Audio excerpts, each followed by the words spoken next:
Yan, good morning mga kamamaw. Tinry ko sinetap ko muna dito sa may harapan yung lagay ng cellphone.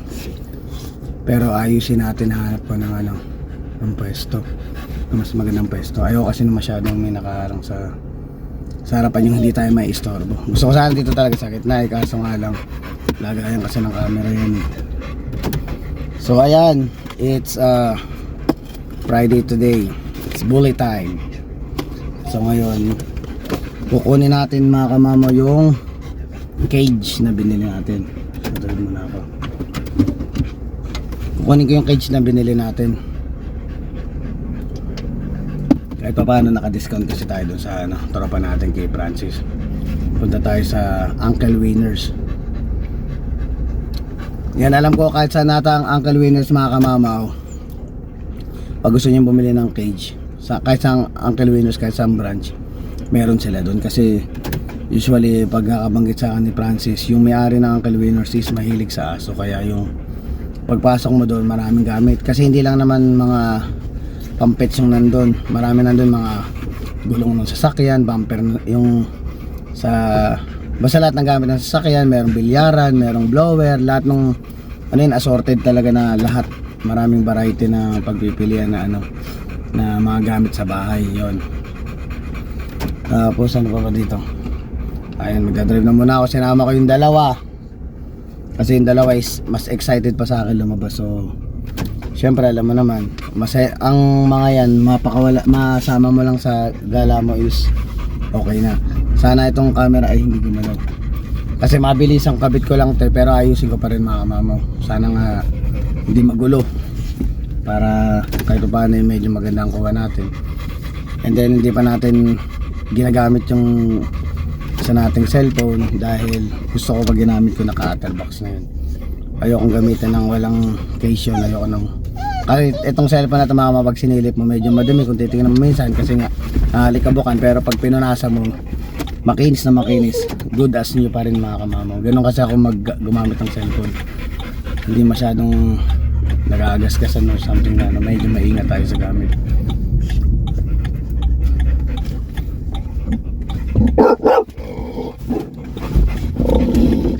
Tayo natin yung cage pag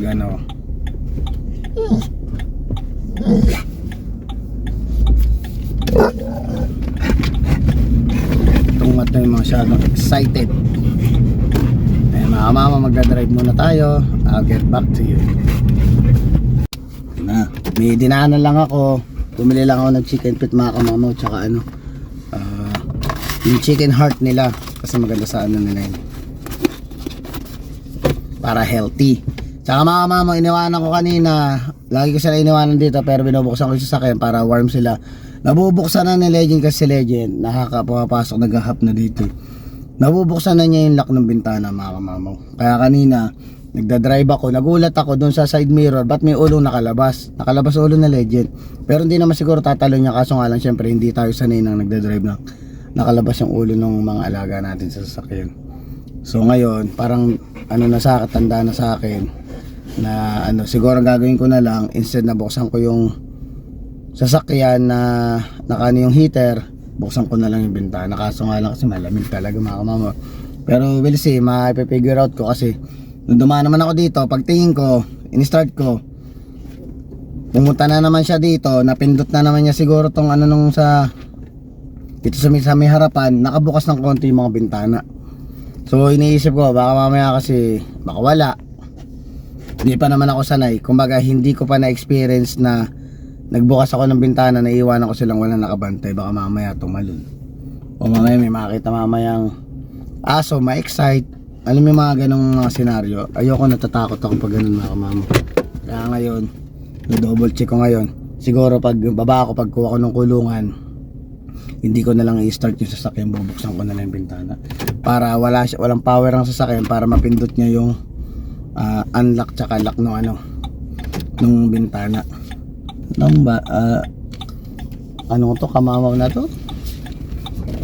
Pinapakaba talaga si daddy.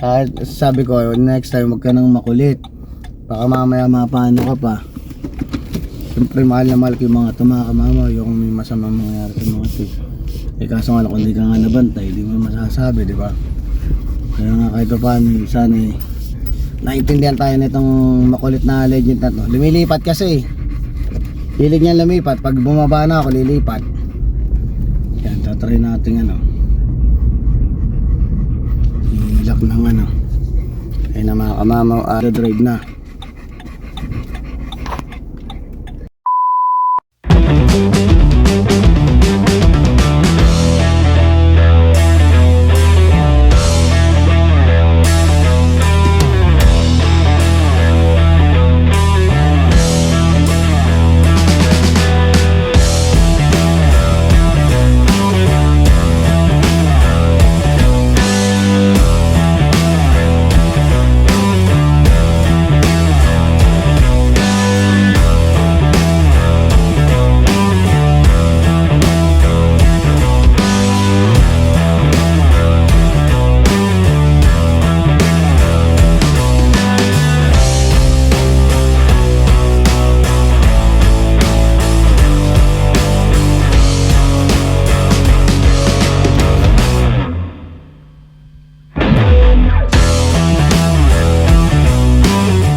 Dito na tayo sa Uncle Winners.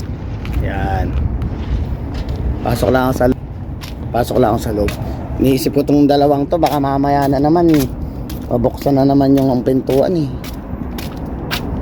Ayun. Yan, nakasilip na nakalipat na naman siya Makulit talaga tong lalaki na to. Babe, ka lang ha. Baka mabuksan yung pinto Kulit bibilisan ko na lang pagkausap ko kay Francis para sure tayo. Pasok lang mga mama.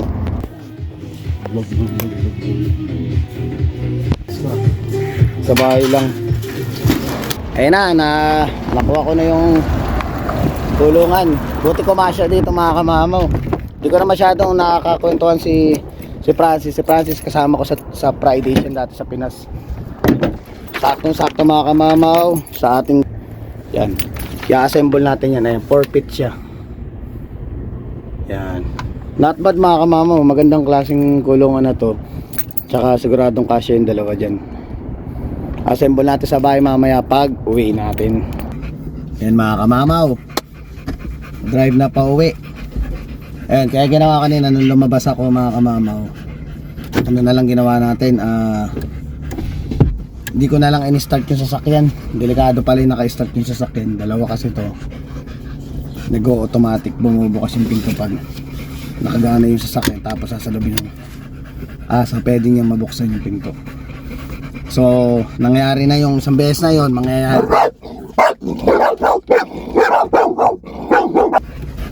yan. Tabahuli.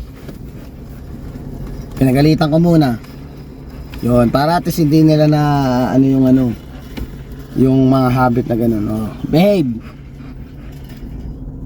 stop na ha. Yan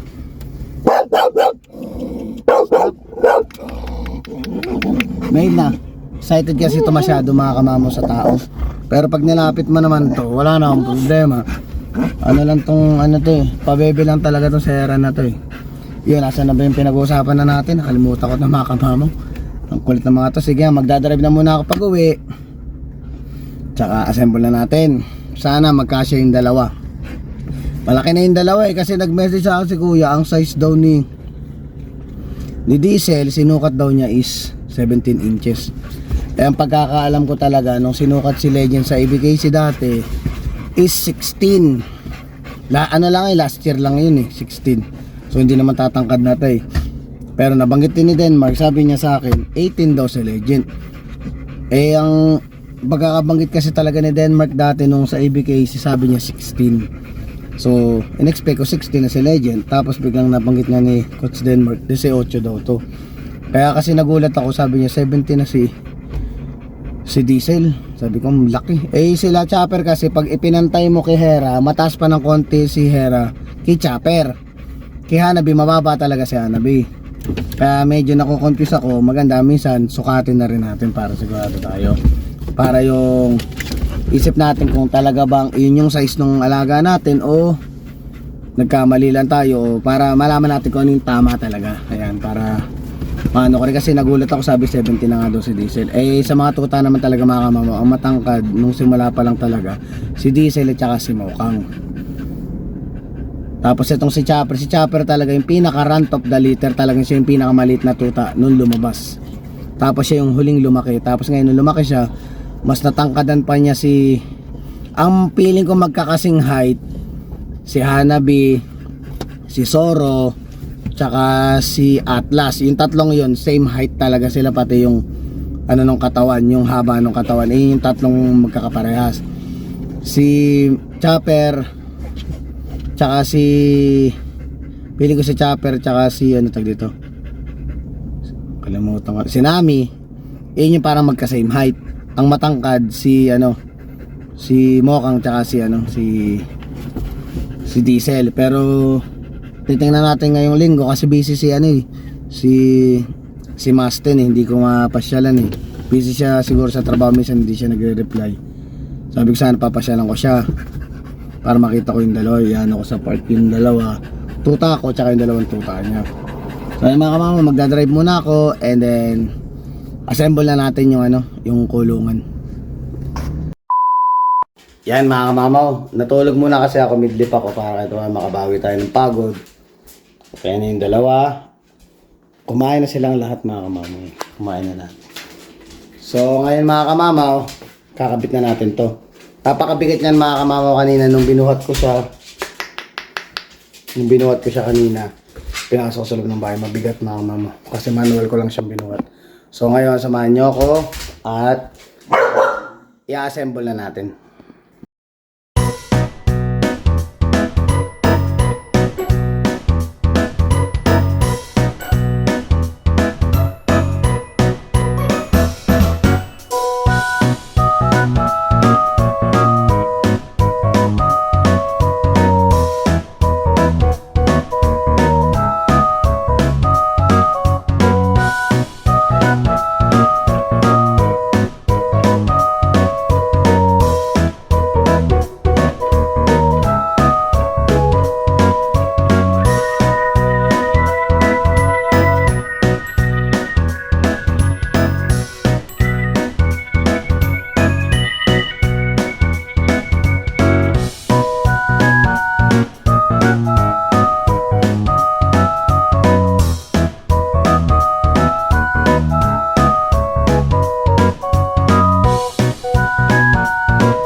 Matatapos na yung ano na lang,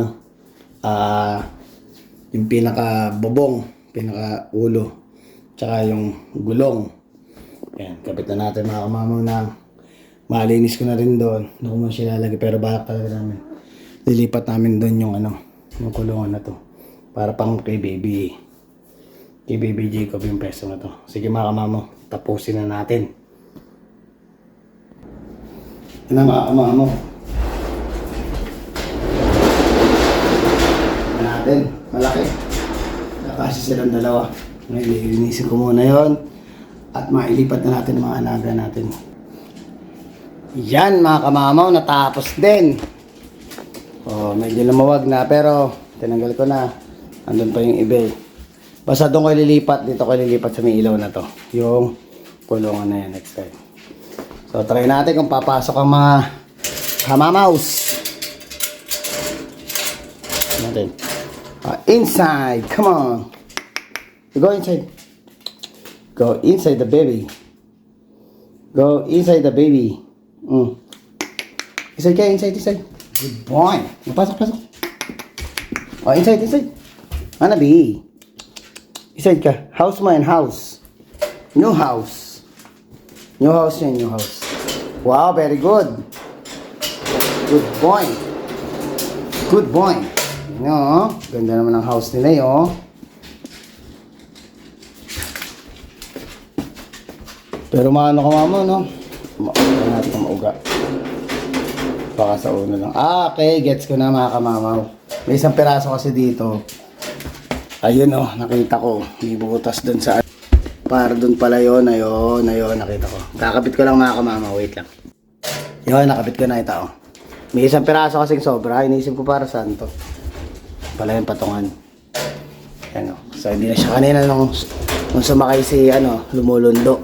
Oo, ngayon hindi na. Balik ka na ulit, Chopper. Inside the house na. Inside the house. Hindi ako ng threats, mama. Inside the house. Inside the house. Meron nito ang pumasok sa loob ng house. Oh. Inside the house. Para makatanda din. Inside. Inside. Go. Inside. Go. Inside. Inside. Chopper. Chopper. Inside. Natin. Come, inside.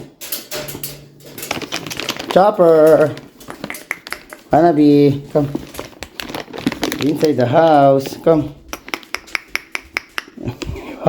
Ay, pumasok ka. Inside na baby loves. Pasok. Come. Hanabi. Oh, come inside na. Good boy. Come. Hanabi. Come. Inside. Ay, yung dalawa mo kulit eh. Pasok ng baby labs. Inside muna, inside. Inside muna. Excuse me mga kamamo. Para makita lang natin. Okay,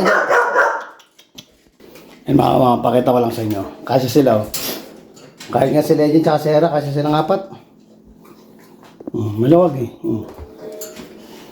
Yan. Kukulong ko lang naman sila dito pag ako nandito mga kamama. Kukulong ko lang ngayon pag tulugan time. Pero pag hindi naman papakulang ko din sila ngayon. Pinakita ko lang sa inyo kung kakasya talaga ba sila.